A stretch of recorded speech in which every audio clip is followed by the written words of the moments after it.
বিসমিল্লাহির রহমানির রহিম। পরম করুণাময় ও অসীম দয়ালু আল্লাহর নামে শুরু। ইয়াসআলুনাকা আনিল আনফাল কুলিল আনফালু লিল্লাহি ওয়ার রাসূল ফাত্তাকুল্লাহা ওয়া আসলিহু যাতা বাইনিকুম ওয়া আতিউল্লাহা ওয়া রাসূলাহু ইন কুনতুম মুমিনিন। আপনার কাছে জিজ্ঞেস করে গনিমতের হুকুম। বলে দিন, গনিমতের মাল হল আল্লাহর এবং রসুলের।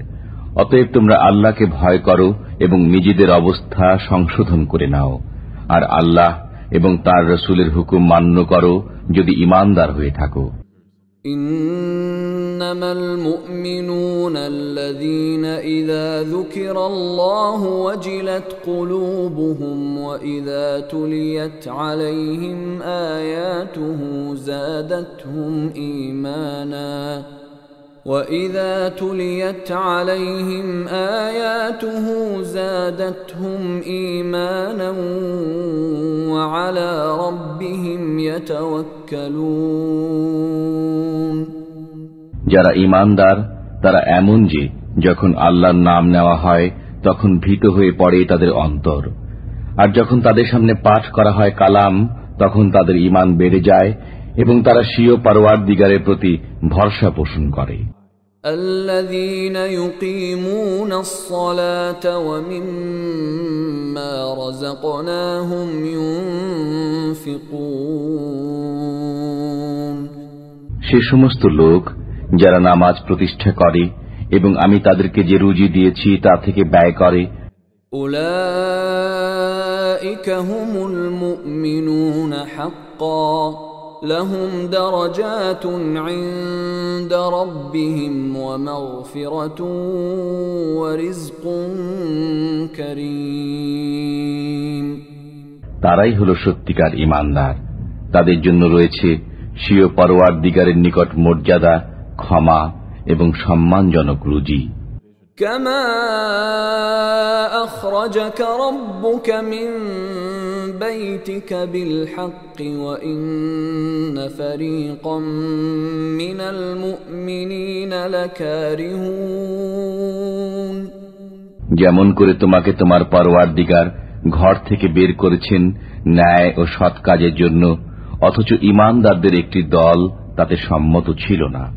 ইউজাদিলুনাকা ফিল হাক্কি বা'দামা তাবায়্যানা কাআন্নামা ইউসাকুনা ইলাল মাউতি ওয়া হুম ইয়ানজুরুন। তারা তোমার সাথে বিবাদ করছিল সত্য ও ন্যায় বিষয়ে, তা প্রকাশিত হবার পর তারা যেন মৃত্যুর দিকে ধাবিত হচ্ছে দেখতে দেখতে। وَإِذْ يَعِدُكُمُ اللَّهُ إِحْدَى الطَّائِفَتَيْنِ أَنَّهَا لَكُمْ وَتَوَدُّونَ أَنَّ غَيْرَ ذَاتِ الشَّوْكَةِ تَكُونُ لَكُمْ وَيُرِيدُ اللَّهُ أَن يُحِقَّ الْحَقَّ بِكَلِمَاتِهِ وَيَقْطَعَ دَابِرَ الْكَافِرِينَ। আর যখন আল্লাহ দুটি দলের একটির ব্যাপারে তোমাদের সাথে ওয়াদা করেছিলেন যে সেটি তোমাদের হস্তগত হবে, আর তোমরা কামনা করেছিলে যাতে কোনো রকম কণ্টক নেই তাই তোমাদের ভাগে আসুক, অথচ আল্লাহ চাইতেন সত্যকে স্বীয় কালামের মাধ্যমে সত্যে পরিণত করতে এবং কাফিরদের মূল কর্তন করে দিতে। لِيُحِقَّ الْحَقَّ وَيُبْطِلَ الْبَاطِلَ وَلَوْ كَرِهَ الْمُجْرِمُونَ। যাতে করে সত্যকে সত্য এবং মিথ্যাকে মিথ্যা প্রতিপন্ন করে দেন, যদিও পাপীরা অসন্তুষ্ট হয়। إِذْ تَسْتَغِيثُونَ رَبَّكُمْ فَاسْتَجَابَ لَكُمْ أَنِّي مُمِدُّكُمْ بِأَلْفٍ مِّنَ الْمَلَائِكَةِ مُرْدِفِينَ। তোমরা যখন ফরিয়াদ করতে আরম্ভ করেছিলে স্বীয় পরওয়ারদিগারের নিকট, তখন তিনি তোমাদের ফরিয়াদের মঞ্জুরি দান করলেন যে আমি তোমাদেরকে সাহায্য করব ধারাবাহিকভাবে আগত হাজার ফেরেশতার মাধ্যমে। وما جعله الله إلا بشرى ولتطمئن به قلوبكم وما النصر إلا من عند الله إن الله عزيز حكيم। আর আল্লাহ তো শুধু সুসংবাদ দান করলেন যাতে তোমাদের মন আশ্বস্ত হতে পারে, আর সাহায্য আল্লাহর পক্ষ থেকে ছাড়া অন্য কারো পক্ষ থেকে হতে পারে না। নিঃসন্দেহে আল্লাহ মহাশক্তির অধিকারী, হিকমতওয়ালা। إذ يغشيكم النعاس أمنة منه وينزل عليكم من السماء ماء ليطهركم به ويذهب عنكم رجز الشيطان وليربط على قلوبكم ويثبت به الأقدام। তখন তিনি আরোপ করেন তোমাদের উপর তন্দ্রাচ্ছন্নতা নিজের পক্ষ থেকে তোমাদের প্রশান্তির জন্য, এবং তোমাদের উপর আকাশ থেকে পানি অবতরণ করেন যাতে তোমাদের পবিত্র করে দেন, এবং যাতে তোমাদের থেকে অপসারিত করে দেন শয়তানের অপবিত্রতা, আর যাতে করে সুরক্ষিত করে দিতে পারেন তোমাদের অন্তরসমূহকে, এবং তাতে যেন সুদৃঢ় করে দিতে পারেন তোমাদের পাগুলো। إذ يوحي ربك إلى الملائكة أني معكم فثبتوا الذين آمنوا سألقي في قلوب الذين كفروا الرعب فاضربوا فوق الأعناق واضربوا منهم كل بنان। যখন নির্দেশ দান করেন ফেরেশতাদের তোমাদের পরওয়ারদিগার যে আমি সাথে রয়েছি তোমাদের, সুতরাং তোমরা মুসলমানদের চিত্তসমূহকে ধীর স্থির করে রাখো, আমি কাফিরদের মনে ভীতির সঞ্চার করে দেব। কাজেই গর্দানের উপর আঘাত হানো এবং তাদেরকে কাটো জোড়ায় জোড়ায়। ذلك بأنهم شاقوا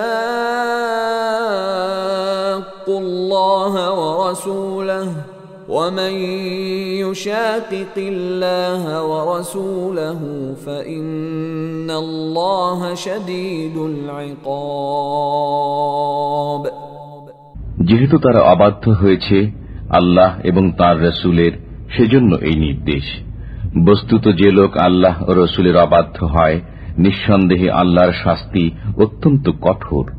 ذلكم فذوقوه وأن للكافرين عذاب النار। That is yours, so taste it. আপাতত বর্তমানে শাস্তি তোমরা আস্বাদন করে নাও এবং জেনে রাখো যে কাফিরদের জন্য রয়েছে দোজখের আযাব। ইয়া আইয়ুহাল্লাযীনা আমানু ইযা লাকীতুমুল্লাযীনা কাফারু যাহফান ফালা তুওয়াল্লুহুমুল আদবার। হে ঈমানদারগণ, তোমরা যখন কাফিরদের সাথে মুখোমুখি হবে তখন পশ্চাৎপসরণ করবে না। ومن يولهم يومئذ دبره إلا متحرفا لقتال أو متحيزا إلى فئة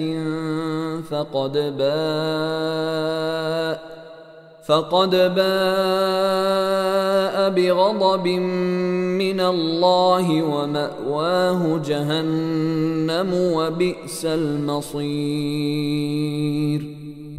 আর যে লোক সেদিন তাদের থেকে পশ্চাৎপসরণ করবে, অবশ্য সে লড়াইয়ের কৌশল পরিবর্তন কল্পে কিংবা যে নিজ সৈন্যদের নিকট আশ্রয় নিতে আসে সে ব্যতীত অন্যরা আল্লাহর গজব সাথে নিয়ে প্রত্যাবর্তন করবে, আর তার ঠিকানা হল জাহান্নাম। বস্তুত সেটা হল নিকৃষ্ট অবস্থান। فلم تقتلوهم ولكن الله قتلهم وما رميت إذ رميت ولكن الله رمى وليبلي المؤمنين منه بلاء حسنا إن الله سميع عليم. সুতরাং তোমরা তাদেরকে হত্যা করনি, বরং আল্লাহই তাদেরকে হত্যা করেছেন।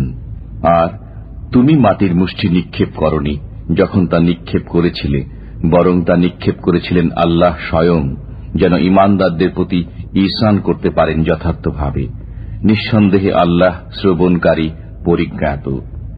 ذلكم وأن الله موهن كيد الكافرين. এটা তো গেল, আর জেনে রাখো আল্লাহ নস্যাৎ করে দেবেন কাফিরদের সমস্ত কলাকৌশল। إن تستفتحوا فقد جاءكم الفتح وإن تنتهوا فهو خير لكم وإن تعودوا نعد ولن تغني عنكم فئتكم شيئا ولو كثرت وأن الله مع المؤمنين. তোমরা যদি মীমাংসা কামনা করো তাহলে তোমাদের নিকট মীমাংসা পৌঁছে গেছে, আর যদি তোমরা প্রত্যাবর্তন করো তবে তা তোমাদের জন্য উত্তম, এবং তোমরা যদি তাই করো তবে আমিও তেমনি করব। বস্তুত তোমাদের কোনোই কাজে আসবে না তোমাদের দলবল, তা যত বেশি হোক। জেনে রেখো আল্লাহ রয়েছেন ঈমানদারদের সাথে। يا أيها الذين آمنوا أطيعوا الله ورسوله ولا تولوا عنه وأنتم تسمعون. হে ঈমানদারগণ, আল্লাহ ও তাঁর রাসূলের নির্দেশ মান্য করো এবং শোনার পর তা থেকে বিমুখ হয়ো না। ولا تكونوا كالذين قالوا سمعنا وهم لا يسمعون. আর তাদের অন্তর্ভুক্ত হয়ো না যারা বলে যে আমরা শুনেছি অথচ তারা শোনে না। إن شر الدواب عند الله الصم البكم الذين لا يعقلون.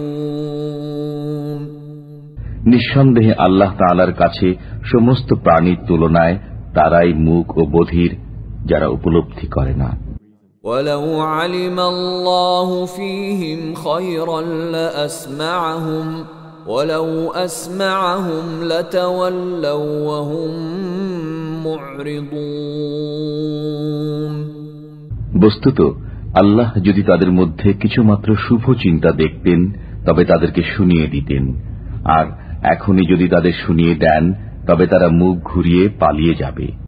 يا أيها الذين آمنوا استجيبوا لله وللرسول إذا دعاكم لما يحييكم واعلموا أن الله يحول بين المرء وقلبه وأنه إليه تحشرون.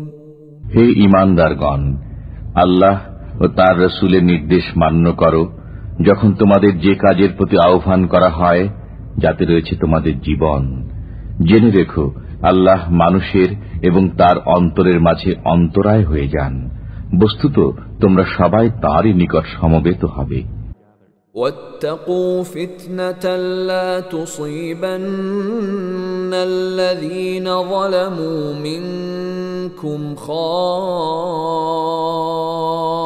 خاصة واعلموا أن الله شديد العقاب. আর তোমরা এমন ফাসাদ থেকে বেঁচে থাকো যা বিশেষত তাদের উপর পতিত হবে না যারা তোমাদের মধ্যে জালিম, এবং জেনে রাখো যে আল্লাহর আযাব অত্যন্ত কঠোর। واذكروا إذ وأنتم قليل مستضعفون في الأرض تخافون أن يتخطفكم الناس فآواكم وأيدكم بنصره ورزقكم من الطيبات لعلكم تشكرون আর স্মরণ করো যখন তোমরা ছিলে অল্প, পরাজিত অবস্থায় পড়েছিলে দেশে, ভীত সন্ত্রস্ত ছিলে যে তোমাদের না অন্যেরা ছোঁ মেরে নিয়ে যায়। অতঃপর তিনি তোমাদের আশ্রয় ঠিকানা দিয়েছেন, স্বীয় সাহায্যের দ্বারা তোমাদের শক্তি দান করেছেন এবং পরিচ্ছন্ন জীবিকা দিয়েছেন যাতে তোমরা শুকরিয়া আদায় করো। يا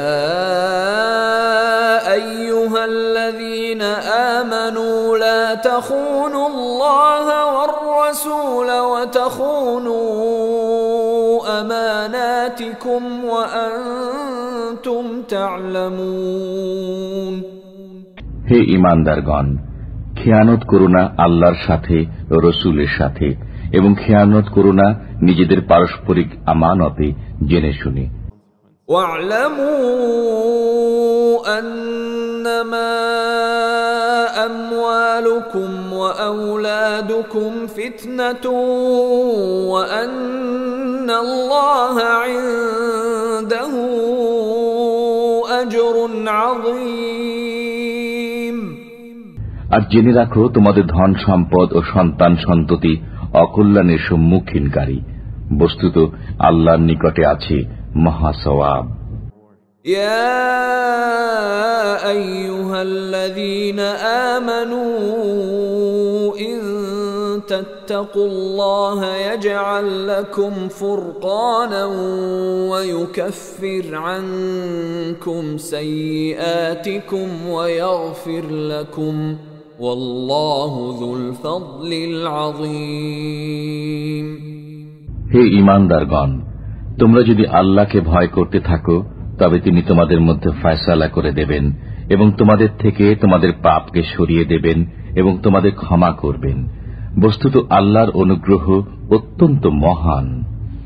وَإِذْ يَمْكُرُ بِكَ الَّذِينَ كَفَرُوا لِيُثْبِتُوكَ أَوْ يَقْتُلُوكَ أَوْ يُخْرِجُوكَ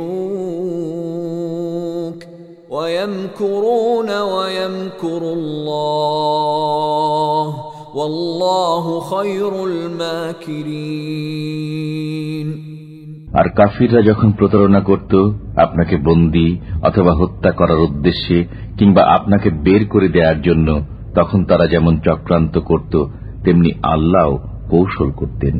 বস্তুত আল্লাহ শ্রেষ্ঠতম কৌশলী। وَإِذَا تُتْلَى عَلَيْهِمْ آيَاتُنَا قالوا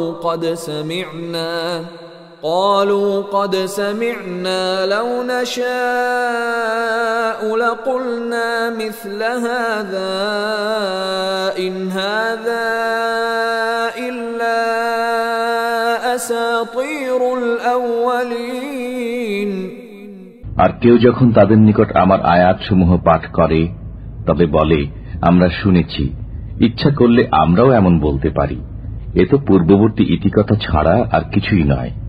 وَإِذْ قَالُوا اللَّهُمَّ إِن كَانَ هَذَا هُوَ الْحَقَّ مِنْ عِندِكَ فَأَمْطِرْ عَلَيْنَا حِجَارَةً مِنَ السَّمَاءِ أَوْ ائْتِنَا بِعَذَابٍ أَلِيمٍ তাছাড়া তারা যখন বলতে আরম্ভ করে যে, ইয়া আল্লাহ, এই যদি তোমার পক্ষ থেকে আগত সত্য দিন হয়ে থাকে তবে আমাদের উপর আকাশ থেকে প্রস্তর বর্ষণ করো কিংবা আমাদের উপর বেদনাদায়ক আযাব নাজিল করো। وَمَا كَانَ اللَّهُ لِيُعَذِّبَهُمْ وَأَنْتَ فِيهِمْ وَمَا كَانَ اللَّهُ مُعَذِّبَهُمْ وَهُمْ يَسْتَغْفِرُونَ অথচ আল্লাহ কখনই তাদের উপর আযাব নাজিল করবেন না যতক্ষণ আপনি তাদের মাঝে অবস্থান করবেন। তাছাড়া তারা যতক্ষণ ক্ষমা প্রার্থনা করতে থাকবে আল্লাহ কখনো তাদের উপর আযাব দেবেন না। وما لهم ألا يعذبهم الله وهم يصدون عن المسجد الحرام وما كانوا أولياءه إن أولياؤه إلا المتقون ولكن أكثرهم لا يعلمون আর তাদের মধ্যে এমন কি বিষয় রয়েছে যার ফলে আল্লাহ তাদের উপর আযাব দান করবেন না, অথচ তারা মসজিদে হারামে যেতে বাধা দান করে, অথচ তাদের সে অধিকার নেই। এর অধিকার তো তাদেরই রয়েছে যারা পরহেজগার, কিন্তু তাদের অধিকাংশই সে বিষয়ে অবহিত নয়। وما كان صلاتهم عند البيت إلا مكاء وتصدية فذوقوا العذاب بما كنتم تكفرون আর কাবার নিকট তাদের নামাজ বলতে শীষ দেয়া আর তালি বাজানো ছাড়া অন্য কিছুই ছিল না। অতএব এবার নিজেদের কৃত কুফরির আযাবের স্বাদ গ্রহণ করো। ইন্নাল্লাযীনা কাফারু ইউনফিকুনা আমওয়ালাহুম লিয়াসুদ্দু আন সাবিলিল্লাহ فسينفقونها ثم تكون عليهم حسرة ثم يغلبون والذين كفروا إلى جهنم يحشرون নিঃসন্দেহে যেসব লোক কাফির তারা ব্যয় করে নিজেদের ধন সম্পদ যাতে করে বাধা দান করতে পারে আল্লাহর পথে। বস্তুত এখন তারা আরো ব্যয় করবে, তারপর তাই তাদের জন্য আক্ষেপের কারণ হবে এবং শেষ পর্যন্ত তারা হেরে যাবে। আর যারা কাফির তাদেরকে দোজখের দিকে তাড়িয়ে নিয়ে যাওয়া হবে। ليميز الله الخبيث من الطيب ويجعل الخبيث بعضه على بعض فيركمه جميعا فيجعله في جهنم أولئك هم الخاسرون যাতে পৃথক করে দেন আল্লাহ অপবিত্র নাপাককে পবিত্র পাক থেকে, আর যাতে একটির পর একটিকে স্থাপন করে সমবেত স্তূপে পরিণত করেন এবং পরে দোজখে নিক্ষেপ করেন, এরাই হল ক্ষতিগ্রস্ত। قل للذين كفروا إن ينتهوا يغفر لهم ما قد سلف وإن يعودوا فقد مضت سنة الأولين তুমি বলে দাও কাফিরদেরকে যে তারা যদি বিরত হয়ে যায় তবে যা কিছু ঘটে গেছে ক্ষমা হয়ে যাবে, পক্ষান্তরে আবারও যদি তাই করে তবে পূর্ববর্তীদের পথ নির্ধারিত হয়ে গেছে। وقاتلوهم حتى لا تكون فتنة ويكون الدين كله لله فإن انتهوا فإن الله بما يعملون بصير আর তাদের সাথে যুদ্ধ করতে থাকো যতক্ষণ না ভ্রান্তি শেষ হয়ে যায় এবং আল্লাহর সমস্ত হুকুম প্রতিষ্ঠিত হয়ে যায়। তারপর যদি তারা বিরত হয়ে যায় তবে আল্লাহ তাদের কার্যকলাপ লক্ষ্য করেন। وَإِن تَوَلَّوْا فَاعْلَمُوا أَنَّ اللَّهَ مَوْلَاكُمْ نِعْمَ الْمَوْلَى وَنِعْمَ النَّصِيرُ আর তারা যদি না মানে তবে জেনে রাখো আল্লাহ তোমাদের সমর্থক এবং কতই না চমৎকার সাহায্যকারী। وَاعْلَمُوا أَنَّمَا غَنِمْتُم مِّن شَيْءٍ فَأَنَّ لِلَّهِ خُمُسَهُ وَلِلرَّسُولِ فأن لله خمسه وللرسول ولذي القربى واليتامى والمساكين وابن السبيل إن كنتم آمنتم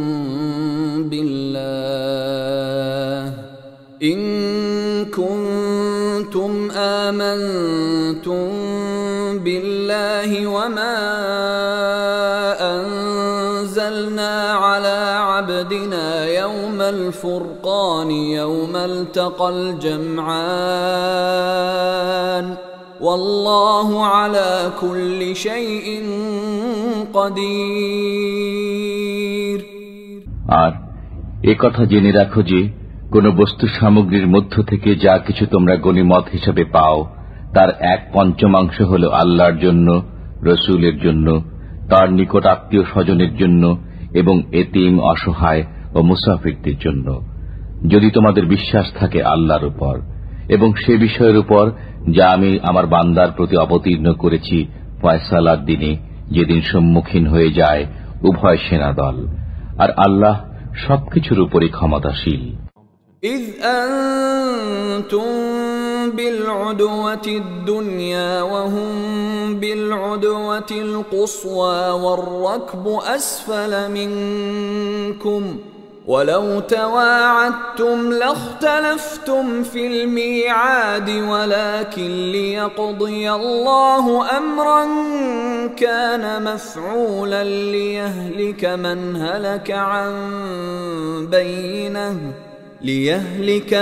هلك عن بينة ويحيى من حي عن بينة وإن الله لسميع عليم। আর যখন তোমরা ছিলে সমরাঙ্গনের এই প্রান্তে আর তারা ছিল সে প্রান্তে, অথচ কাফেলা তোমাদের থেকে নিচে নেমে গিয়েছিল, এমত অবস্থা যদি তোমরা পারস্পরিক অঙ্গীকারাবদ্ধ হতে তবে তোমরা একসঙ্গে সে ওয়াদা পালন করতে পারতে না। কিন্তু আল্লাহ তাআলা এমন এক কাজ করতে চেয়েছিলেন যা নির্ধারিত হয়ে গিয়েছিল, যাতে সেসব লোক নিহত হওয়ার ছিল প্রমাণ প্রতিষ্ঠার পর, এবং যাদের বাজার ছিল তারা বেঁচে থাকে প্রমাণ প্রতিষ্ঠার পর। আর নিশ্চিতই আল্লাহ শ্রবণকারী, বিজ্ঞ। إذ يريكهم الله في منامك قليلا ولو أراكهم كثيرا لفشلتم ولتنازعتم في الأمر ولكن الله سلم إنه عليم بذات الصدور। আল্লাহ যখন তোমাকে স্বপ্নে সেসব কাফিরের পরিমাণ অল্প করে দেখালেন, বেশি করে দেখালে তোমরা কাপুরুষতা অবলম্বন করতে এবং কাজের বেলায় বিপদ সৃষ্টি করতে, কিন্তু আল্লাহ বাঁচিয়ে দিয়েছেন। তিনি অতি উত্তম ভাবে জানেন যা কিছু অন্তরে রয়েছে। وَإِذْ يُرِيكُمُوهُمْ إِذِ الْتَقَيْتُمْ فِي أَعْيُنِكُمْ قَلِيلًا وَيُقَلِّلُكُمْ فِي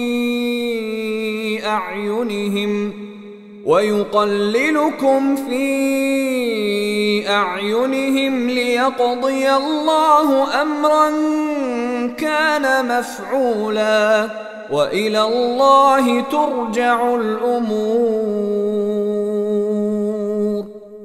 আর যখন তোমাদেরকে দেখালেন সে সৈন্যদল মোকাবেলার সময় তোমাদের চোখে অল্প, এবং তোমাদেরকে দেখালেন তাদের চোখে অল্প, যাতে আল্লাহ সে কাজ করে নিতে পারেন যা ছিল নির্ধারিত, আর সব কাজই আল্লাহর নিকট গিয়ে পৌঁছায়। ইয়া আইয়ুহাল্লাযীনা আমানু ইযা লাকীতুম ফিআতান ফাসবুতু ওয়াযকুরুল্লাহা কাসীরান লাআল্লাকুম তুফলিহুন।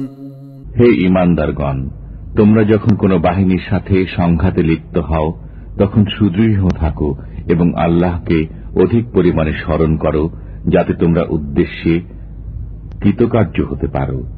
وَأَطِيعُوا اللَّهَ وَرَسُولَهُ وَلَا تَنَازَعُوا فَتَفْشَلُوا وَتَذْهَبَ رِيحُكُمْ وَاصْبِرُوا إن الله مع الصابرين আর আল্লাহ তাআলার নির্দেশ মান্য করো এবং তাঁর রাসূলের।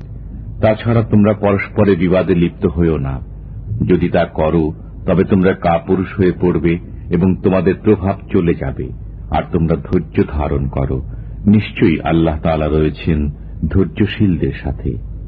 ولا تكونوا كالذين خرجوا من ديارهم بطرا ورئاء الناس ويصدون عن سبيل الله والله بما يعملون محيط আর তাদের মতো হয়ে যেও না যারা বেরিয়েছে নিজেদের অবস্থান থেকে গর্বিত ভাবে এবং লোকদের দেখাবার উদ্দেশ্যে, আর আল্লাহর পথে তারা বাধা দান করত।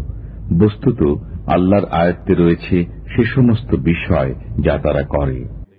وَإِذْ زَيَّنَ لَهُمُ الشَّيْطَانُ أَعْمَالَهُمْ وَقَالَ لَا غَالِبَ لَكُمُ الْيَوْمَ مِنَ النَّاسِ وَإِنِّي جَارٌ لَكُمْ فَلَمَّا تَرَاءَتِ الْفِئَتَانِ نَكَصَ عَلَى عَقِبَيْهِ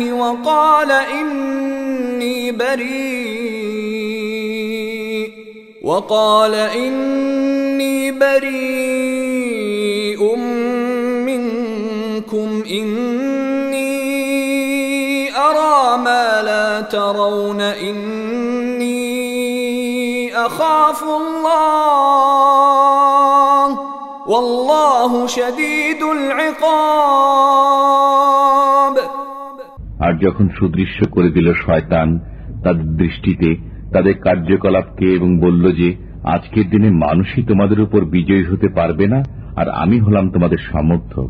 অতঃপর যখন সামনাসামনি হল উভয় বাহিনী, তখন সে অতি দ্রুত পায়ে পিছন দিকে পালিয়ে গেল এবং বলল, আমি তোমাদের সাথে নেই। আমি দেখছি যা তোমরা দেখছ না।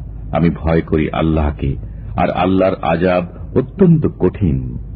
إذ يقول المنافقون والذين في قلوبهم مرض غر هؤلاء دينهم ومن يتوكل على الله فإن الله عزيز حكيم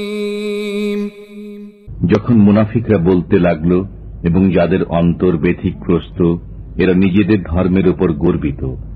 বস্তুত যারা ভরসা করে আল্লাহর উপর সে নিশ্চিন্ত, কেননা আল্লাহ অতি পরাক্রমশীল সুবিজ্ঞ।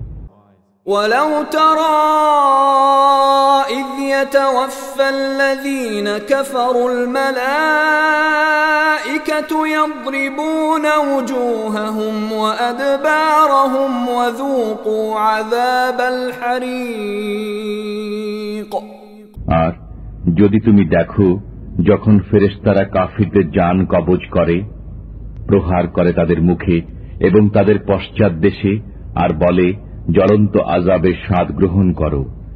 ذلك بما قدمت أيديكم وأن الله ليس بظلام للعبيد এই হলো সেসবের বিনিময় যা তোমরা তোমাদের পূর্বে পাঠিয়েছ নিজের হাতে। বস্তুত এটি এজন্য যে আল্লাহ বান্দার উপর জুলুম করেন না। كدأب آل فرعون والذين من قبلهم كفروا بآيات الله فأخذهم الله بذنوبهم إن الله قوي شديد العقاب যেমন রীতি রয়েছে ফিরাউনের অনুসারীদের এবং তাদের পূর্বে যারা ছিল তাদের ব্যাপারে যে এরা আল্লাহর নির্দেশের প্রতি অস্বীকৃতি জ্ঞাপন করেছে এবং সেজন্য আল্লাহ তাআলা তাদের পাকড়াও করেছেন তাদেরই পাপের দরুন। নিঃসন্দেহে আল্লাহ তাআলা মহাশক্তিশালী, কঠিন শাস্তিদাতা। ذلك بأن الله لم يك مغيرا نعمة أنعمها على قوم حتى يغيروا حتى يغيروا ما بأنفسهم وأن الله سميع عليم তার কারণ এই যে আল্লাহ কখনো পরিবর্তন করেন না সেসব নিয়ামত যা তিনি কোন জাতিকে দান করেছিলেন, যতক্ষণ না সে জাতি নিজেই পরিবর্তিত করে দেয় নিজের জন্য নির্ধারিত বিষয়। বস্তুত আল্লাহ শ্রবণকারী, মহাজ্ঞানী। كدأب آل فرعون والذين من قبلهم كذبوا بآيات ربهم فأهلكناهم بذنوبهم وأغرقنا آل فرعون وكل كانوا ظالمين যেমন ছিল রীতি ফিরআউনের বংশধর এবং যারা তাদের পূর্বে ছিল, তারা মিথ্যা প্রতিপন্ন করেছিল স্বীয় পালনকর্তার নিদর্শনসমূহকে। অতঃপর আমি তাদেরকে ধ্বংস করে দিয়েছি তাদের পাপের দরুন এবং ডুবিয়ে মেরেছি ফিরআউনের বংশধরদের। বস্তুত এরা ছিল সবাই জালিম। ইন্না শাররাদ দাওয়াবি ইনদাল্লাহিল্লাযীনা কাফারু ফাহুম লা ইউমিনুন। সমস্ত জীবের মাঝে আল্লাহর নিকট তারাই সবচেয়ে নিকৃষ্ট যারা অস্বীকারী হয়েছে অতঃপর আর ঈমান আনেনি। الذين عاهدت منهم ثم ينقضون عهدهم في كل مرة وهم لا يتقون যাদের সাথে তুমি চুক্তি করেছো তাদের মধ্য থেকে অতঃপর প্রতিবার তারা নিজেদের কৃত চুক্তি লঙ্ঘন করে এবং তারা ভয় করে না। فإما تثقفنهم في الحرب فشرد بهم من خلفهم لعلهم يذكرون সুতরাং যদি কখনো তুমি তাদেরকে যুদ্ধে পেয়ে যাও তবে তাদের এমন শাস্তি দাও যেন তাদের উত্তরসূরিরা তাই দেখে পালিয়ে যায়, তাদেরও যেন শিক্ষা হয়। وَإِمَّا تَخَافَنَّ مِنْ قَوْمٍ خِيَانَةً فَانبِذْ إِلَيْهِمْ عَلَى سَوَاءٍ إِنَّ اللَّهَ لَا يُحِبُّ الْخَائِنِينَ তবে কোন সম্প্রদায়ের ধোঁকা দেওয়ার ব্যাপারে যদি তোমাদের ভয় থাকে তবে তাদের চুক্তি তাদের দিকে ছুঁড়ে ফেলে দাও এমন ভাবে যেন হয়ে যাও তোমরা ও তারা সমান। নিশ্চয়ই আল্লাহ ধোঁকাবাজ প্রতারককে পছন্দ করেন না। وَلَا يَحْسَبَنَّ الَّذِينَ كَفَرُوا سَبَقُوا إِنَّهُمْ لَا يُعْجِزُونَ আর কাফিররা যেন একথা মনে না করে যে তারা বেঁচে গেছে, কখনো এরা আমাকে পরিশ্রান্ত করতে পারবে না। وَأَعِدُّوا لَهُم مَّا اسْتَطَعْتُم مِّن قُوَّةٍ وَمِن رِّبَاطِ الْخَيْلِ تُرْهِبُونَ بِهِ عَدُوَّ اللَّهِ وَعَدُوَّكُمْ وَآخَرِينَ مِن دُونِهِمْ لَا تَعْلَمُونَهُمُ اللَّهُ يَعْلَمُهُمْ وَمَا تُنفِقُوا مِن شَيْءٍ فِي سَبِيلِ اللَّهِ يُوَفَّ إِلَيْكُمْ وَأَنتُمْ لَا تُظْلَمُونَ আর প্রস্তুত করো তাদের সাথে যুদ্ধের জন্য যাই কিছু সংগ্রহ করতে পারো নিজের শক্তি সামর্থ্যের মধ্য থেকে এবং পালিত ঘোড়া থেকে, যেন প্রভাব পড়ে আল্লাহর শত্রুদের উপর এবং তোমাদের শত্রুদের উপর, আর তাদেরকে ছাড়া অন্যদের উপরও যাদেরকে তোমরা জানো না। আল্লাহ তাদেরকে চেনেন। বস্তুত যা কিছু তোমরা ব্যয় করবে আল্লাহর রাহে তা তোমরা পরিপূর্ণভাবে ফিরে পাবে এবং তোমাদের কোনো হক অপূর্ণ থাকবে না। وَإِن جَنَحُوا لِلسَّلْمِ فَاجْنَحْ لَهَا وَتَوَكَّلْ عَلَى اللَّهِ إِنَّ إنه هو السميع العليم আর যদি তারা সন্ধি করতে আগ্রহ প্রকাশ করে তাহলে তুমিও সেদিকেই আগ্রহী হও এবং আল্লাহর উপর ভরসা করো। নিঃসন্দেহে তিনি শ্রবণকারী, পরিজ্ঞাত। وَإِن يُرِيدُوا أَن يَخْدَعُوكَ فَإِنَّ حَسْبَكَ اللَّهُ هُوَ الَّذِي أَيَّدَكَ بِنَصْرِهِ وَبِالْمُؤْمِنِينَ। পক্ষান্তরে তারা যদি তোমাকে প্রতারণা করতে চায় তবে তোমার জন্য আল্লাহই যথেষ্ট। তিনি তোমাকে শক্তি জুগিয়েছেন স্বীয় সাহায্যে ও মুসলমানদের মাধ্যমে। وَأَلَّفَ بَيْنَ قُلُوبِهِمْ لَوْ أَنفَقْتَ مَا فِي الْأَرْضِ جَمِيعًا مَا أَلَّفْتَ بَيْنَ قُلُوبِهِمْ وَلَكِنَّ اللَّهَ أَلَّفَ بَيْنَهُمْ إِنَّهُ عَزِيزٌ حَكِيمٌ।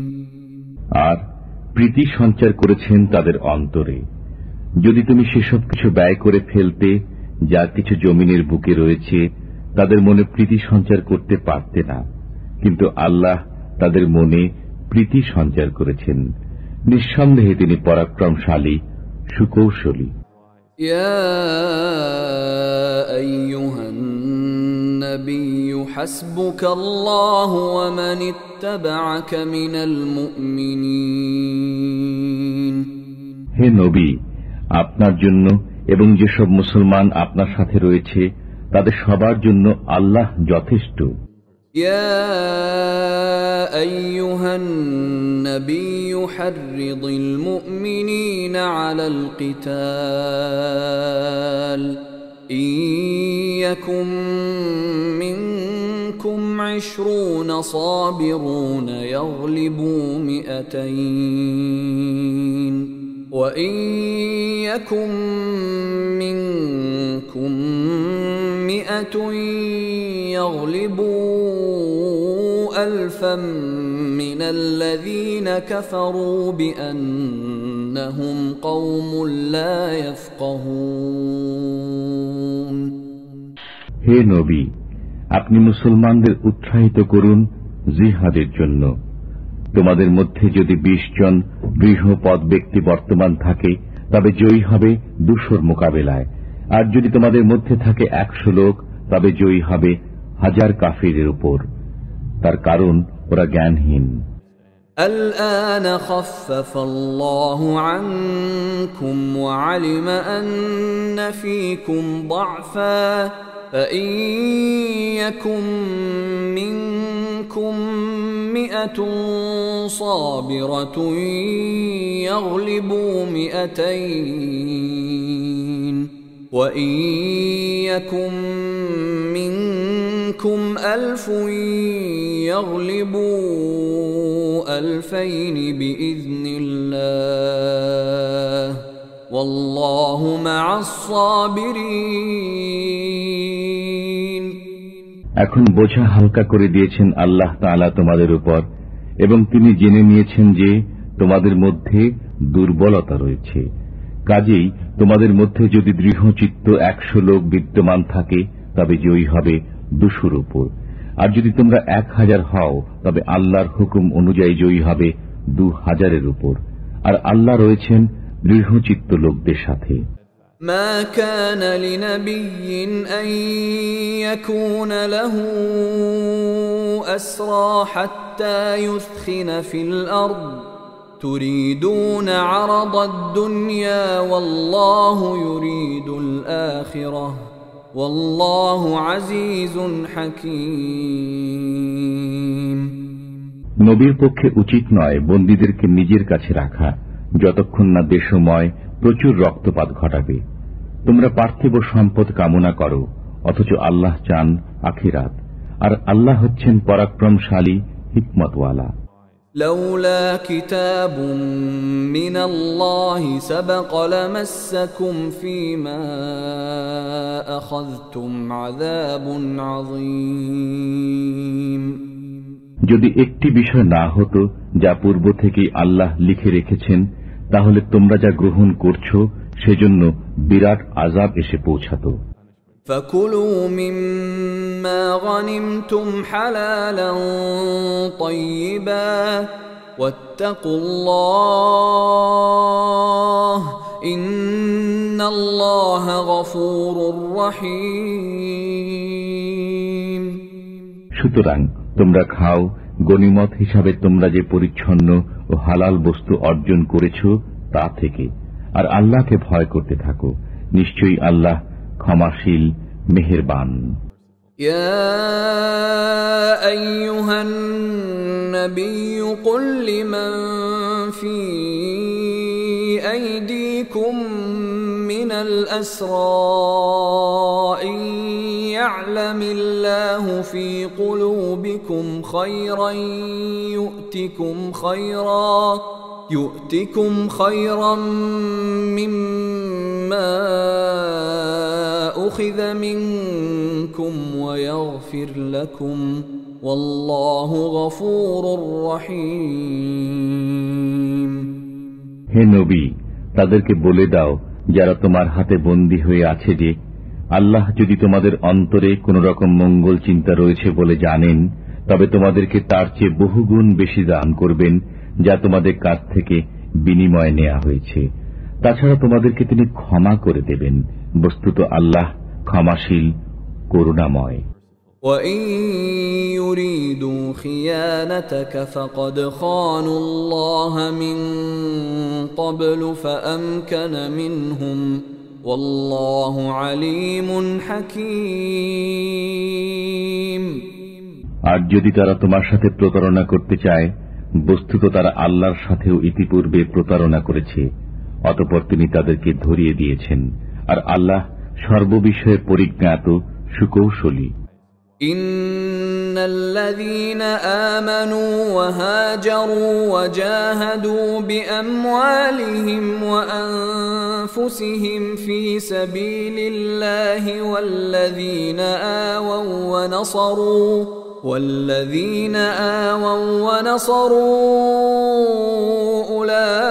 أولئك بعضهم أولياء بعض والذين آمنوا ولم يهاجروا ما لكم من ولايتهم من شيء حتى يهاجروا وإن استنصروكم في الدين فعليكم النصر إلا على قوم بينكم وبينهم ميثاق والله بما تعملون بصير।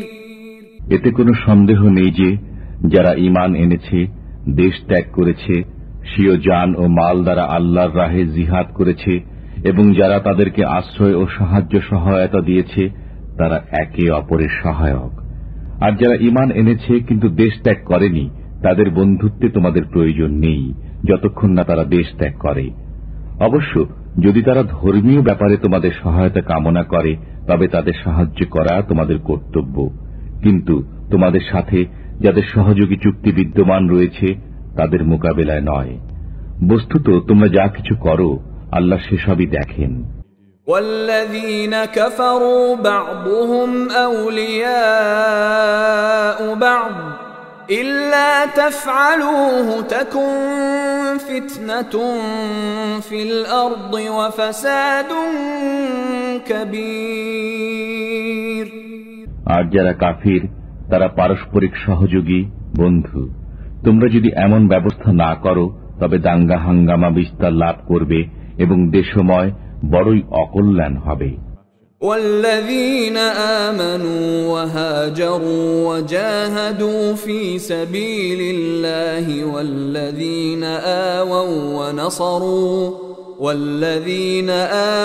ونصروا أولئك هم المؤمنون حقا لهم مغفرة ورزق كريم। আর যারা ঈমান এনেছে, নিজেদের ঘর বাড়ি ছেড়েছে এবং আল্লাহর রাহে জিহাদ করেছে এবং যারা তাদেরকে আশ্রয় দিয়েছে, সাহায্য সহায়তা করেছে, তারাই হল সত্যিকার মুসলমান। তাদের জন্য রয়েছে ক্ষমা ও সম্মানজনক রুজি। والذين آمنوا من بعد وهاجروا وجاهدوا معكم فأولئك منكم وأولو الأرحام بعضهم أولى ببعض في كتاب الله إن الله بكل شيء عليم। আর যারা ঈমান এনেছে পরবর্তী পর্যায়ে এবং ঘর বাড়ি ছেড়েছে এবং তোমাদের সাথে সম্মিলিত হয়ে জিহাদ করেছে, তারাও তোমাদেরই অন্তর্ভুক্ত। বস্তুত যারা আত্মীয়, আল্লাহর বিধান মতে তারা পরস্পর বেশি হকদার। নিশ্চয়ই আল্লাহ যাবতীয় বিষয়ে সক্ষম ও অবগত।